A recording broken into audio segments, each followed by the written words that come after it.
ನವರಾತ್ರಿಯ ಮತ್ತೊಂದು ವೈಶಿಷ್ಟ್ಯ ಹೇಳಿದರೆ ಅಭಿಷೇಕ.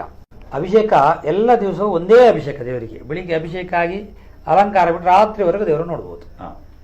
ನವರಾತ್ರಿಯ 9 ದಿನ ಮತ್ತು ಕೃಷ್ಣಾಷ್ಟಮಿಯ ದಿವಸ ದೇವರಿಗೆ 2 ಸಲ ಅಭಿಷೇಕ ಆಗಬೇಕು.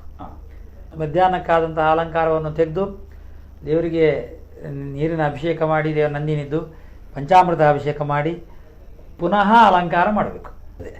9ನೇ ದಿವಸ ಮಹಾರಂಗಪೂಜೆ ಅಂತ ದೇವರದ್ದು ಒಂದು ಮಾತ್ರ ರಂಗಪೂಜೆ.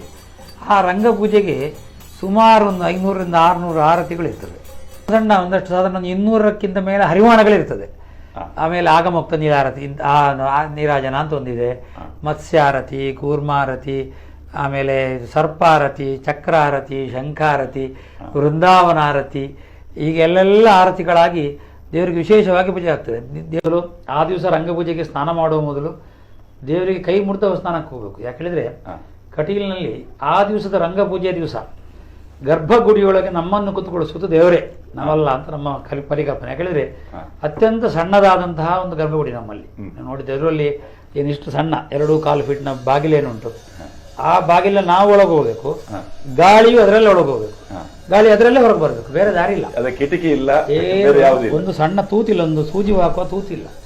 ಹಾಗಿರುವಾಗ ಇಷ್ಟು ಹೊಗೆಗಳೆಲ್ಲ ಅದರಲ್ಲಿ ತುಂಬಿ ನಾವು ಒಳಗೆ ಆ ಬಿಸಿ, ಎಷ್ಟು ಬಿಸಿ ಹೇಳಿದ್ರೆ ತಪ್ಪಿ ನಮ್ಮ ಕೈ ಒಂದು ವೇಳೆ ಅಲ್ಲಿಯ ಚಿನ್ನದ ಇದಕ್ಕೆ ಮಂಟಪಕ್ಕೆ ತಾಗಿದ್ರೆ ಕೈಯಲ್ಲಿ ಪುಕಳೆ ಅಂತ ನಮ್ಮಲ್ಲಿ ಮುಟ್ಲಿಕ್ಕೆ ದಾರಕ್ಕಿಂತ ಮೇಲೆ ಇರೋದೆಲ್ಲ ಬಿಸಿ. ಆ ಸಂದರ್ಭದಲ್ಲಿ ನಮ್ಮನ್ನು ದೇವರೊಳಗೆ ಕೂತ್ಕೊಳಿಸುವುದು ಕಟೀಲ್ ದೇವರೇ. ಹಾಗೆ ದೇವರಿಗೆ ನಮಸ್ಕಾರ ಮಾಡಿ ಸ್ನಾನಕ್ಕೆ ಹೋಗಬೇಕು ಆ ದಿವಸ. ವಿಶೇಷವಾಗಿ ದೇವರೇ ನಾನು ಮಾಡಿಸ್ತೇನೆ, ನಮ್ಮನ್ನು ಮಾಡಿಸಿಕೊಳ್ಳಿ ಅಂತ. ಹಾಗೆ ಕ್ರಮ. ದೇವರಿಗೆ ಅಭಿಷೇಕಕ್ಕಿಟ್ಟಂತಹ ಏನು ಕೊಡಪಾನ ಇರ್ತದೆ, ಚಿನ್ನದ ಕೊಡಪಾನ ಇದೆ, ಚಿನ್ನದ ತಂಬಿಗೆ ಇದೆ, ಅದನ್ನು ಆರತಿಯಾಗಿ ನಾವು ಆ ದಿವಸ ಬಳಸ್ತೇವೆ. ವಿಶೇಷವಾಗಿ ಆ ರಂಗಪೂಜೆ ಆಗ್ತದೆ. ಆ ಕೊನೆಯ ಆರತಿಗೆ ಎಲ್ಲ ಆಗಿ ದೇವರ ಆರತಿಯನ್ನು ಕೆಳಗಿಟ್ಟ ಮೇಲೆ ದೇವರ ಮುಖ ನಿಮಗೊಂದು 5 ನಿಮಿಷ ಕಾಣುವುದಿಲ್ಲ. ಹೊರಗಿಂದಲೂ ಸಹ ಸುಮಾರು ಒಂದು 5ರಿಂದ 6 ಫೀಟ್ ಆಚೆ ಈಚೆ ನಿಂತರೆ ಯಾರ ಮುಖವು ಯಾರಿಗೂ ಕಾಣುವುದಿಲ್ಲ. ಯಾಕಂದ್ರೆ ಇಡೀ ದೇವಸ್ಥಾನದ ಸುತ್ತ ಕರ್ಪೂರ 2.5 ಕಿಲೋ ಕರ್ಪೂರ ಒಂದು ಪೂಜೆಗೆ ಬೇಕು. ಅಂತಹ ವಿಶಿಷ್ಟವಾದ ರಂಗಪೂಜೆ ಅದು. ರಂಗಪೂಜೆಗೆ ಕಟೀಲಿನಲ್ಲಿ ಪ್ರಸಾದ ಕೊಡೋದು ಮೂಡೆ, ಕಡುಬು ಕೊಡೋದು ನಾವು ಪ್ರಸಾದ.